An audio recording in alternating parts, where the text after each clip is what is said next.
सबसे पहले हम जो लेटेस्ट रिलीज है 6.1 उसको कवर कर लेते हैं एंड देन जो हमारे बाकी टॉपिक्स हैं वो भी हम एक एक करके कवर कर लेंगे। तो 6.1 के अंदर बेसिकली हमने तीन चीजों के ऊपर वर्क किया है, तीन चीजों की अपडेट दी है।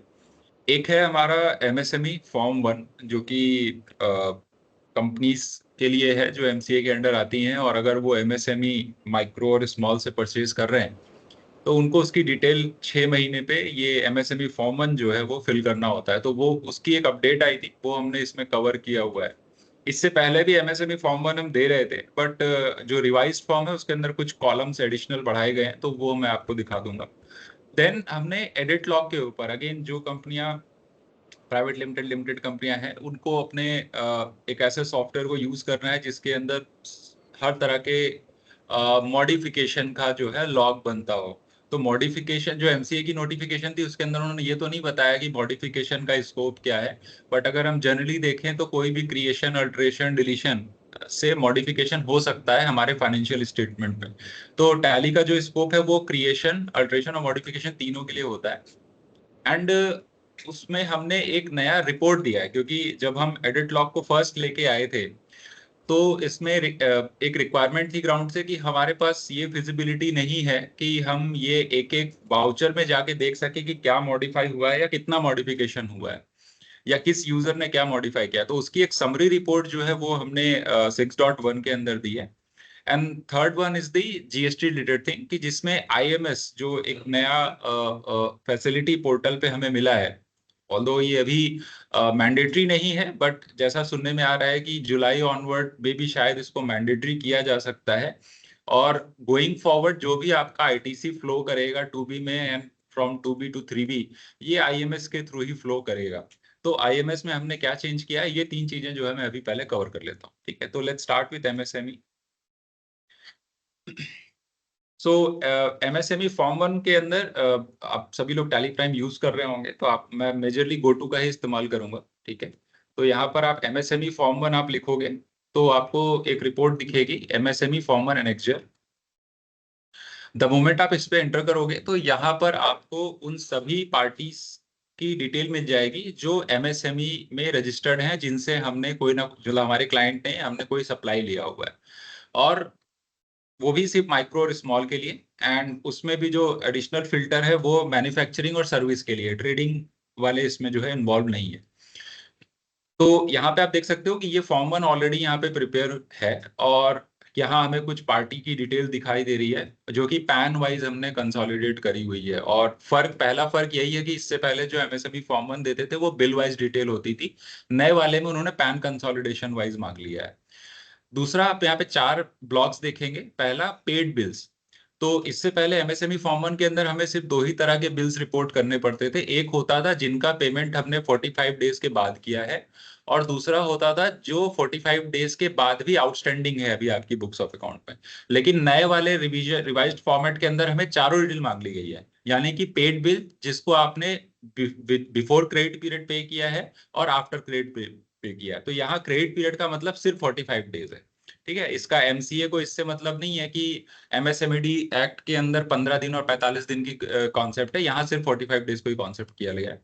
Outstanding with in credit period मतलब 45 दिन से कम का आउटस्टैंडिंग क्या है और 45 दिन से ऊपर का आउटस्टैंडिंग क्या है। तो ये चारों ब्लॉक्स हमें यहाँ पे फिल करने हैं। इसके अलावा एक वैलिडेशन हमने यहाँ दिया हुआ है, अगर कोई पार्टी है, कोई हमारा वेंडर है, सप्लायर है जिसका पैन नंबर नहीं है या पैन नंबर है बट वो कॉन्सेप्चुअली रॉन्ग है, तो वो फिल्टर हमने यहाँ पे दे दिया है। तो इन केस जैसे पार्टी है, इसका पैन नंबर नहीं है, तो आप देन एंड देयर आप इसको कंट्रोल एंटर करके यहाँ पे इसका पैन नंबर आप फिल भी कर सकते हो। ठीक है, द मोमेंट आप ये डिटेल को फिल करोगे आप देखोगे शारदा ट्रेडर्स जो है वो पार्टी विद वैलिड पैन की कैटेगरी में आ गया। ठीक है, सिमिलरली ये पार्टी में हमने पैन नंबर तो डाला है, बट ये कॉन्सेप्चुअली रॉन्ग है, क्योंकि फोर्थ कैरेक्टर में बहुत ही लिमिटेड प्रोबेबिलिटीज होती है कैरेक्टर्स की। तो वो हम यहाँ पे करेक्ट कर लेते हैं फिलहाल के लिए। बट एग्जैक्टली ये पैन उस पार्टी का है नहीं है, ये टैली वैलिडेट नहीं करेगा, है ना। तो हाँ, जो है ये कहाँ से उठाएगा, बुकिंग डेट से या परचेज? ये आपकी बुक डेट से उठाएगा, क्योंकि को बुकिंग हाँ, जिस दिन को आपको बुकिंग किया है। परचेज डेट से होता है। अगर एक्चुअली अगर आपको चेंज भी करना है तो टैली में एक इफेक्टिव डेट का भी कॉन्सेप्ट होता है। आप अगर जैसे मान लीजिए आपने वाउचर पोस्ट किया 11 तारीख का, ठीक है, और एक्चुअली परचेज हुई थी हमारी लेट्स से, नहीं वो ऑप्शनल जो इफेक्टिव डेट वाला कॉन्सेप्ट वो इसके लिए है कि लेट्स से मान लीजिए कि हमने परचेज किया 11 को, बट उस सप्लाई में कोई प्रॉब्लम निकल आई, ठीक है, तो उसमें एक प्रोविजन ये भी है कि जब तक उसका रिजोल्यूशन नहीं हो जाता है तब तक हम वो क्रेडिट पीरियड काउंट नहीं करेंगे। तो लेट्स से, और इसका काफी मिसयूज भी किया बड़ी कंपनियों ने कि लेट्स से हमने परचेज कर लिया किसी पार्टी से, हमारा पहले क्रेडिट पीरियड 60 दिन का था, अब जिस पार्टी से हम खरीद रहे हैं वो एमएसएमई में रजिस्टर हो गया, उसके साथ हमारा मैक्सिमम 45 दिन हम ले जा सकते हैं क्योंकि कॉन्ट्रैक्ट अवेलेबल है, तो 45 डेज जा सकते हैं। तो वहां पे लोगों ने क्या किया, जबरदस्ती का एस्केलेशन डाल दिया उस ऑर्डर पे, ताकि कल को हमसे अगर पूछा जाए तो हम कहेंगे इसका रेजोल्यूशन नहीं आया इसलिए हमने क्रेडिट पीरियड काउंट नहीं किया। तो 15 दिन 20 दिन उन्होंने ऐसे निकाल दिया और फिर अपने रेगुलर ढर्रे पे 60 दिन वाले पे आ गए कि हाँ ठीक है 60 दिन बाद हमने इनका पेमेंट कर दिया। तो ये प्रोविजन एक थोड़ा सा जो है वहां पर थोड़ा सा लूप होल टाइप का कह सकते हैं। एक चीज और, ये इसमें ये जो सारे जो वेंडर्स हैं, जी जी, ये सारे एमएसएमई में हैं, ये हम कहाँ पे हाँ मैं वो भी बता देता हूँ। तो लेट्स से मैं एक पार्टी ले लेता हूँ यहाँ पे, हाँ तो ये शारदा ट्रेडर्स का लेट्स से एक पार्टी का लेजर है। आप मोर डिटेल में आ जाइए और मोर डिटेल के अंदर आप एमएसएमई लिखेंगे तो आपको एमएसएमई रजिस्ट्रेशन डिटेल्स आ जाएगा। इसके अंदर आप ये सारी डिटेल फिल करते हैं, है ना, कि उसका टाइप क्या है, माइक्रो स्मॉल ही इसमें काउंट होगा, मीडियम करेंगे तो अभी ये बाहर हो जाएगा उसमें से, है ना। एंड देन यहाँ पे उसका उद्यम रजिस्ट्रेशन नंबर क्या है, एंड फाइनली उसका एक्टिविटी टाइप क्या है। तो ट्रेडर्स आर नॉट कवर्ड, तो मैन्युफैक्चरिंग और सर्विस जो है वहां पे कवर्ड होगा।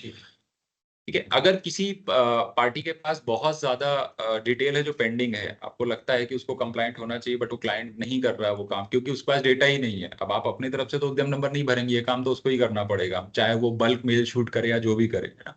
तो उसके लिए हमारे पास एक्सेल यूटिलिटी का भी ऑप्शन है, हम उससे भी इंपोर्ट करके कर सकते हैं, और टैली के अंदर ही बल्क अपडेट का ऑप्शन होता है, वहां पे टाइप करके भी कर सकते हैं उसको। बट ऑब्वियसली ये जो वो रिपोर्ट है, ये वो वर्क करेगी फॉर दी या परचेज एंड वाउचर्स में, केवल परचेज के लिए, है ना। Correct. जो वो जो आपकी जर्नल वही वाउचर से कुछ आया होगा, ये उस पर वर्क नहीं करेगी। JV परचेज पे we did not try this, but purchase पे definitely it will work. Purchase पे, हाँ परचेज पे, ठीक है। तो बेसिकली इसके साथ क्या है, आपको अब ये रिपोर्ट आपको बनानी है, तो इससे पहले के फॉर्मेट में क्या होता था पुराने वर्जन पे कि आपको ये सारी डिटेल एक टैली एक वर्ड फाइल में देता था और वहां से आपको ये सारी डिटेल कॉपी पेस्ट करके फिल करनी होती थी, ठीक है। फिलहाल अभी रिवाइज फॉर्मेट के अंदर उन्होंने एक ऑप्शन ये दिया है कि आप एक्सेल के थ्रू डायरेक्ट इंपोर्ट कर सकते हो, पोर्टल पे आप चाहो तो लोड भी कर सकते हो इसको। तो उसके लिए आप एक्सपोर्ट ऑप्शन में जाओगे, एंड एक्सपोर्ट में यहाँ पे ऑप्शन आ रहा है एमएसएमई फॉर्म 1 एंड एक्सेल। आपको बस ये इंश्योर करना है कि जिस जगह पे आप एक्सपोर्ट कर रहे हैं वहां पे इसकी टेम्पलेट फाइल पड़ी हो, तो इसका एक एक्सेल टेम्पलेट फाइल है, मैक्रो इनेबल्ड फाइल है, वो वहां पर होना चाहिए, जैसे कि C program file and Tally Prime अगर देखूं मैं तो C drive program file and Tally prime.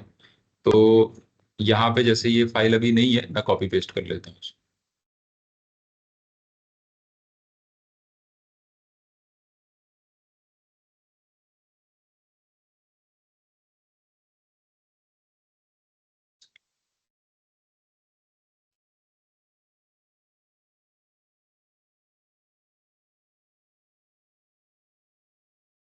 ये फाइल है बेसिकली, है ना, तो ये मैंने इसको कॉपी किया और ये टैली प्राइम के फोल्डर में मैंने इसको पेस्ट कर दिया। ये तो खैर आप अपने पोर्टल से भी डाउनलोड कर सकते हैं, नहीं है तो मैं इसको शेयर कर दूंगा, कोई दिक्कत नहीं। और यहाँ से इसको एक्सपोर्ट कर लेंगे। ये तो आई थिंक एमसी का जो टेम्पलेट है वही होगा ये तो। हाँ हाँ सेम सेम सेम।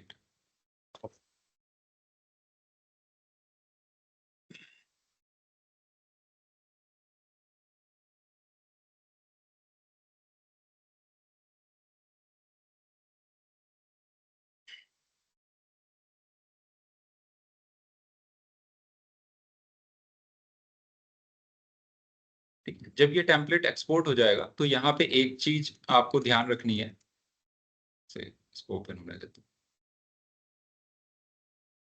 तो सबसे पहला तो ये, अगर यहाँ कोई ऐसी पार्टी है जिसका पैन नंबर अवेलेबल नहीं है तो वो रिपोर्ट में इंक्लूड नहीं होगी, वो जब आप एक्सपोर्ट करेंगे तो ही आपको एक पॉपअप दे देगा कि ये जो पार्टियां हैं ये आपके एक्सपोर्ट करने पे नहीं आएंगी। दूसरा, ये पैन कंसोलिडेटेड व्यू आपको दिखा रहा है, मतलब कि जैसे कोई एक ही पार्टी है जिसके साथ हम मल्टीपल स्टेट में डील कर रहे हैं, तो उसके जीएसटीएन में पैन तो सेम ही होने वाला है। तो आप जैसे ये पहली पार्टी हमारी आंध्रा सेल्स कॉर्पोरेशन, आप जब इस पे एंटर करोगे तो इसके इतने मास्टर्स मेरे पास हैं, इतने स्टेट्स में वो एज अ सप्लायर का काम कर रहा है। ठीक है, तो ये पूरा पैन कंसोलिडेट हो गया है।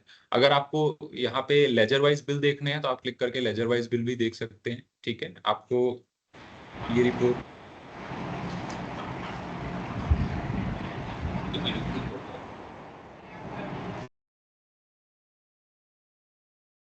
ठीक है, तो लेजर वाइज के बाद यहाँ पे बिल वाइज का भी ऑप्शन है, जैसे पुराना फॉर्मेट आता था बिल का वो भी आप देख सकते हैं। ठीक है, इन केस अगर आपको पार्टी वाइज केवल वैल्यू चाहिए तो आप F12 में जाके यहाँ पे इसको पैन वाइज की जगह पार्टी वाइज कर सकते हैं, तो ये आपको प्रॉपर पार्टी वाइज डिटेल दिखा देगा।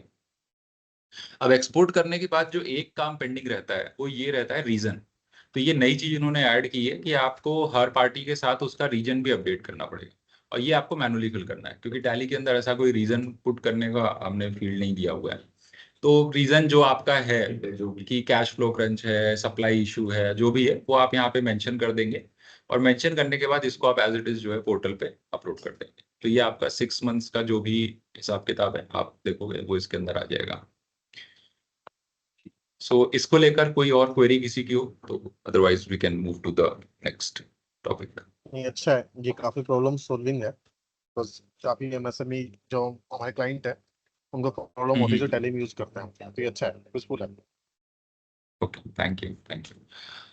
इन केस अगर हमें ये क्रेडिट पीरियड को लेके कुछ चेंज करना है, पार्टी का क्रेडिट पीरियड तो आपको पता ही है, आप सभी लेजर देखते हैं, तो यहाँ पे अगर आपने क्रेडिट पीरियड डाला हुआ है देन ये 45 डेज के हिसाब से एक्ट करेगा।